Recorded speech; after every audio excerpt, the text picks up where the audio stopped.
Hey, this is Mark, and today I've got an iPhone 8 that has come in because it just won't turn on at all anymore. Um, so, doing kind of a quick look over the board, I see we've got a red liquid damage sticker there, a little bit of corrosion right in here. Just kind of pick that away. Looks like we got a little bit wet up there. Yeah, definitely hit some corrosion around here.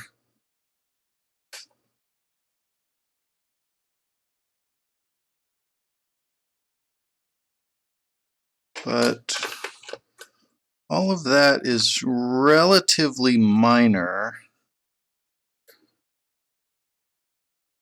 I don't see anything that kind of is a huge deal just visually, except possibly these caps back here. One of these probably is going to be our problem. But let's just see what it does on DC power supply. So connect power, and we're consuming 3 amps immediately. So let's see if the thermal camera can tell us what is getting hot.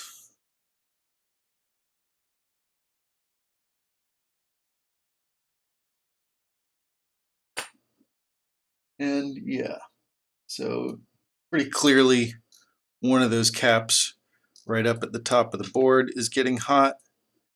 We get a little closer, I can see that it is,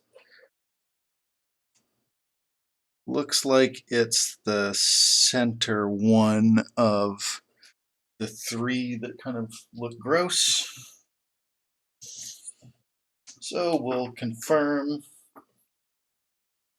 with the multimeter.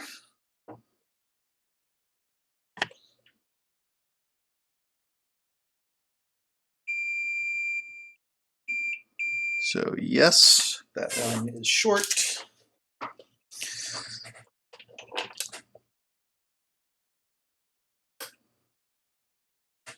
Oh, I took that measurement with the power still connected.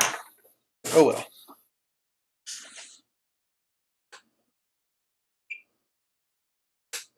And now that line is not short. Let's see if we can measure our cap. Come on. There we go. Yep, that cap was definitely short. Now we are not short, and now I could leave these guys on here because they're not short yet, but I know that it's not going to hurt anything for me to knock them off, and they are at risk for failing in the future, so I might as well go ahead and knock those guys off.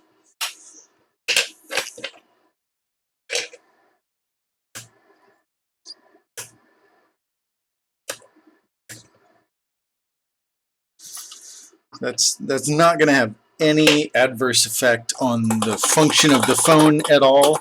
I'm sure anybody out there watching this that is an electrical engineer is probably going to come tell me, oh yeah, that's your signal lines are going to be all messed up now. Your logic is not gonna be as crisp and clear as it should be.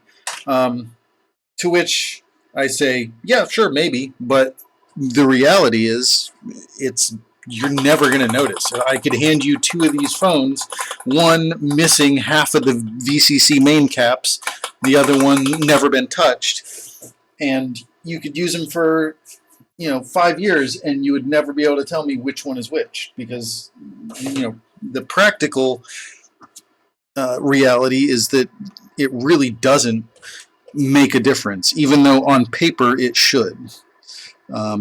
So yeah, let's see if this, I was going to clean things up a little bit with some alcohol, but it looks like I'm out, so I'll just refill that after this recording is done. Let's just see if we get this guy booting again.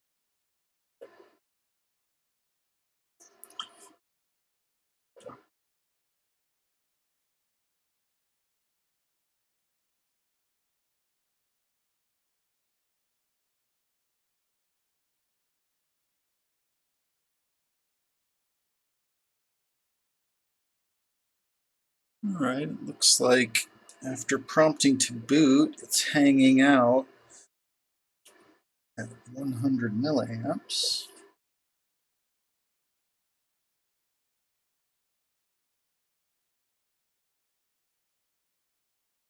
Just giving it another try, prompting it off of the lightning port.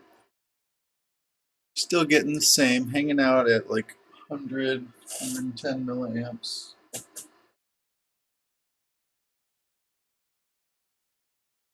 Okay, booting now.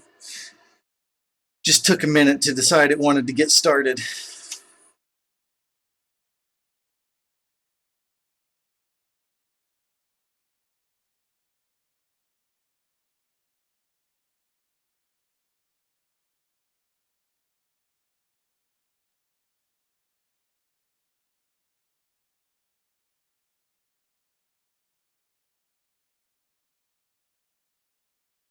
All right, come on and boot up. So all we need now is working touch. We'll be good to go.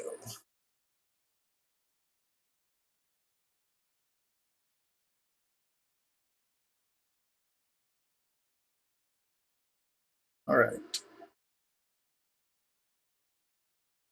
That's a little weird, but probably has to do with booting off DC power supply. Some phones are okay with it for longer than others. When you're not providing that gas gauge information, uh, the phone tends to reboot every couple of minutes because it can't tell if it's on fire or not. But yeah, so if I have any other issues with this that I need to actually do work on, I'll just tag them on to the end of this video before I upload. So if this is the end of the video, then that means that one's fixed. All right, thanks for watching.